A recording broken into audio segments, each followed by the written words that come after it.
broadcast of the Katherine Magbanua trial. And so for anyone out there who's watching and hasn't been keeping up with the Dan Markel case, Dan Markel was a law professor at the Florida State University Law School teaching criminal law. And he had been through a very acrimonious divorce with his now ex-wife, Wendy Adelson. We just saw her on the screen. And they had 2 young boys. So Wendy desperately wanted to just have full custody of the boys and take them to be able to move away from Tallahassee down to Miami, which is where she's from. And her parents lived there, as well as her brother. You'll hear his name a lot, Charlie Adelson, who was a periodontist until he was arrested about 3 or 4 weeks ago. So Katherine Magbanua had previously dated Charlie Adelson and is believed to be the link between the people who actually shot Dan Markel and the Adelson family. So the contention is that the Adelson family, or at least some of the members of the family, paid and hired these 2 hitmen who are already in prison. Luis Rivera, who I believe we're going to hear from later today, as well as Sigfredo Garcia.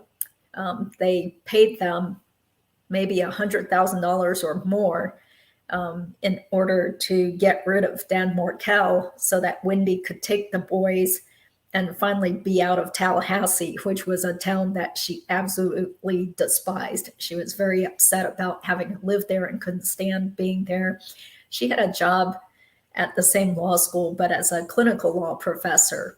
So in the hierarchy of things, you have the tenured faculty as the ones that have attained the highest levels and are making a lot more money than the clinical professors, who are usually on a contract basis and maybe make, I think maybe in today's dollars, they would probably be paid roughly around $100,000 a year, depending on the school. And then, of course, at the bottom of the rung, you have the adjunct faculty, who are usually just teaching some specialized class in the evenings after work. Usually they are practicing attorneys who are only being paid, say, like $5,000 or so to teach a class for a semester or 2. So there's like this big hierarchy within academia as well as legal academia.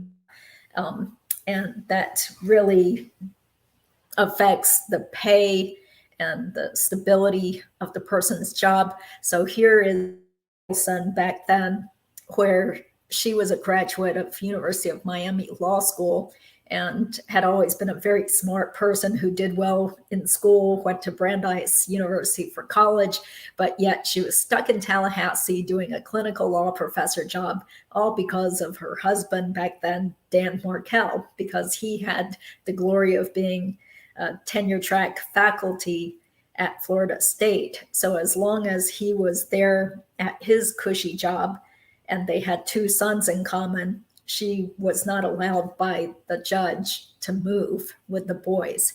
So ultimately, somebody decided that the best option was to kill Dan Markel to solve their problems. So anyway, if you guys have any comments or any questions, feel free to throw it in the chat box, but I do appreciate you guys joining in on this live stream. I figured I'm going to be watching the trial anyway, so why not turn it into an additional video on my channel, just in case anyone else is interested. Or, maybe people could just watch it later on and fast forward or speed up the video to make it go faster. So we're on a 15-minute break, and I do have a bunch of other work things that I really should be taking care of. So I'll probably just do this live stream for about another half hour. There's probably 10 more minutes left to this break. So thank you all for continuing to watch and support this channel. And of course, we all want justice for Dan Markel.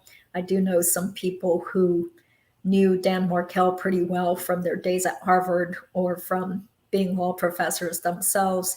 And there were so many people that took it very, very hard when they found out that Dan had been murdered.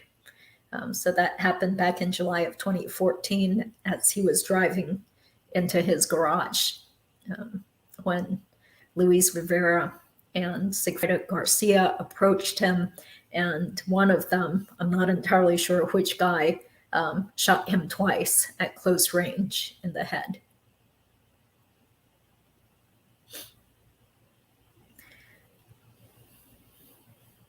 So one thing I do want to mention is that apparently Wendy Adelson is wearing the same dress that she wore in the previous trial against Katherine Magbanua, which resulted in a hung jury.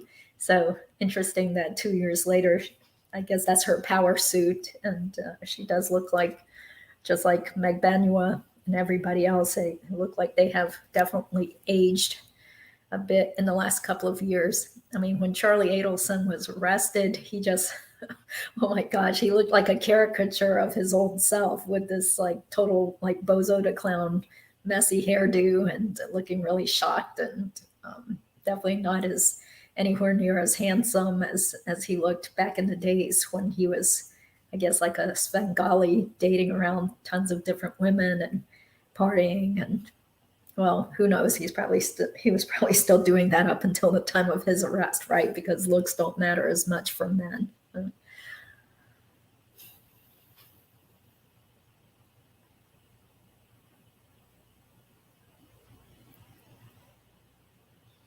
So I hope you guys also will tune in if you haven't already seen the previous live stream I did with an attorney named Steve Epstein.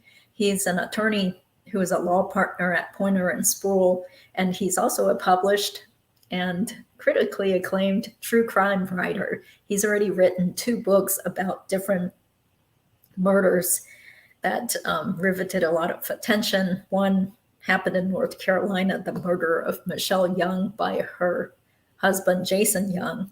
And then the other book was, I think it's called something like Murder or Evil at Lake Seminole. Sorry if I got the name of the book wrong, but that had to do with the murder of a man in Florida. And it took over 16 or 17 years before his body finally showed up. And it was discovered that it was the deceased had a wife who was having an affair with him, as well as his best friend who colluded to have him killed on a boating trip. So Steve Epstein wrote books about these 2 crimes, and I've read one of them and found it very, very riveting. So when I heard that Steve was writing a book about this Dan Markel murder, I reached out to him and asked if he would like to be a guest on a live stream show. So he graciously said yes.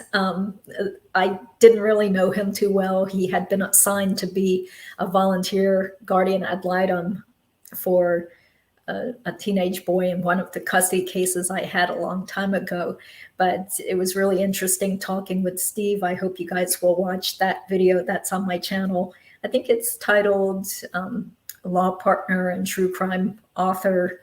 And we did talk for a significant chunk of the time towards the end of the live stream about the Dan Markel case, especially after I found out that Steve was writing a book about it, because this is a case that I've been following for many years.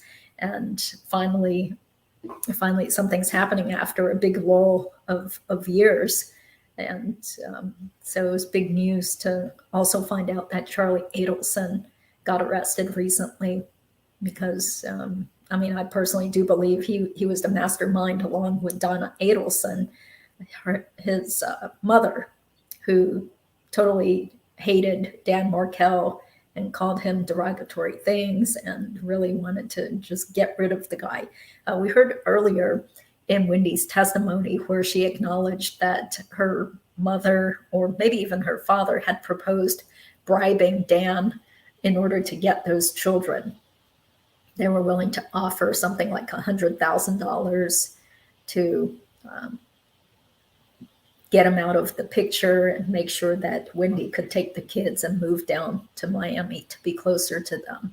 But I'm not sure if that message was actually communicated to Dan or not. But If it was, I'm sure he immediately said no. Those were his kids, and he had the right to see them, and he wanted to have a role in raising them. He wasn't going to just give them up easily.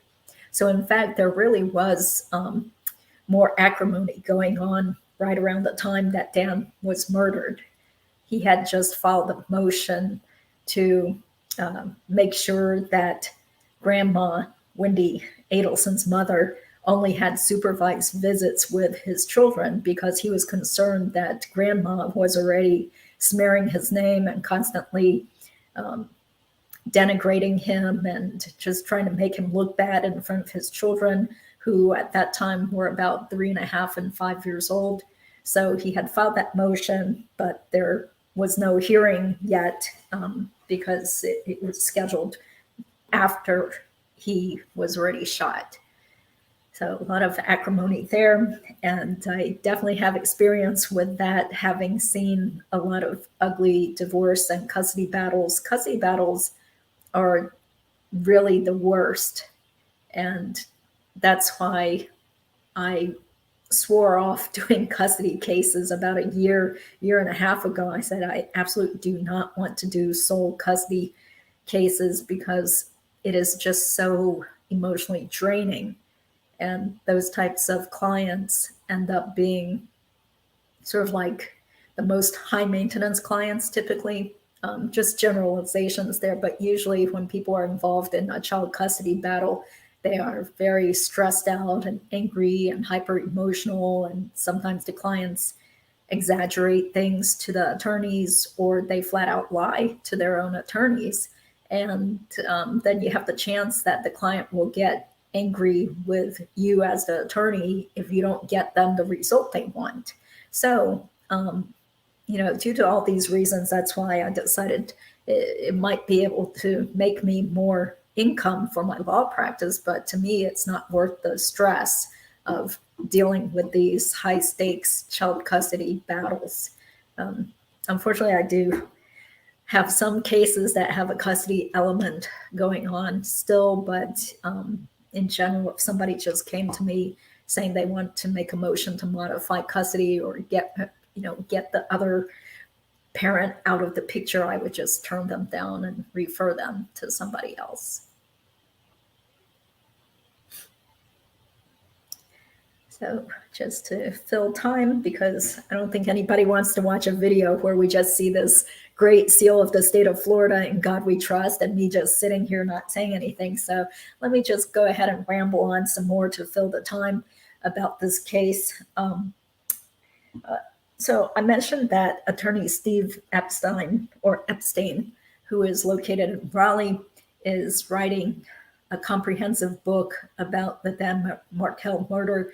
And as far as I know, that book is still expected to be published around August of this time. So after I had him on the live stream show, he was gracious enough to email me over the drafts of his book, just so I could take a look at it and give any suggestions, help correct some typos or whatever. But it was just such a riveting book. I couldn't stop reading it. Well, it wasn't actually a book. It was a PDF files that he had emailed to me. So I just kept reading and reading, and it took several days out of my work life where I probably should have been billing my clients or getting some real work done. But it is a very riveting tale, and he got so many interviews with friends and relatives of Dan Markel, as well as Wendy Adelson's, I assume. Just a lot of detail about these people. So Dan Markel is actually from Canada, or he was from Canada. And so he grew up, it seems like he had a normal, happy, successful childhood as a very smart child who was at the top of his class, won a lot of awards. He has a sister who probably is there in a courtroom watching right now. So both the parents live in Canada. I'm not entirely sure what city, but maybe around Ontario, I'm just guessing. And so they were a devout, practicing Jewish family.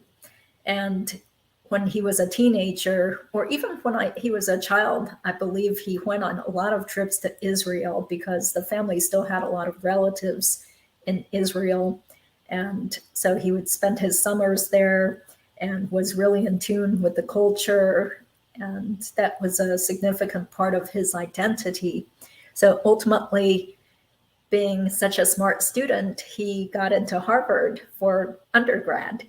And after Harvard, I think he worked for maybe about a year or two somewhere. Can't remember what he did, but then he ultimately applied and also got into Harvard for law school, which is just so competitive.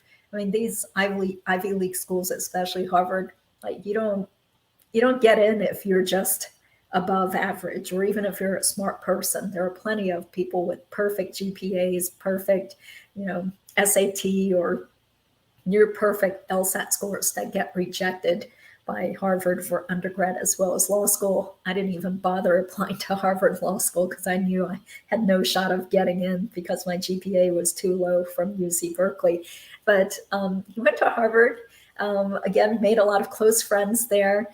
And he was able to, I'm sure he clerked for a judge. Now my memory is fading, but he clerked for a judge. He did some work, and ultimately he wanted to be a law professor. So he was already working on writing law review articles, which are basically just what you are judged on. If you want to be a law professor or apply for those types of jobs, you have to write law review articles. And I know this for a fact because my ex-husband is a law professor himself.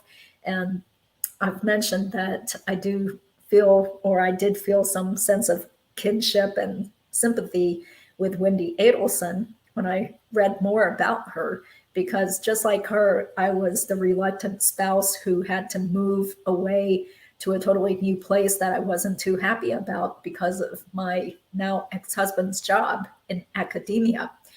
These law professor jobs are so difficult to get that you pretty much have to be a graduate of an Ivy League school like Harvard or Yale to have a shot at getting these tenure track coveted law professor jobs.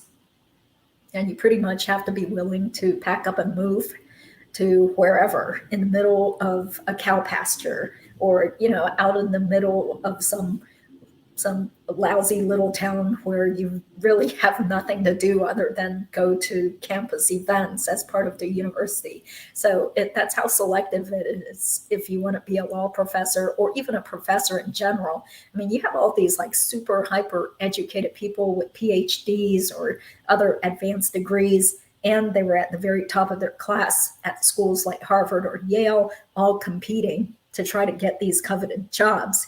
And once people get these tenure track and tenured positions, they never quit. I mean, the only reason there's, well, I wouldn't say only, but usually the reason that there might be an opening for these coveted academic jobs is if someone dies.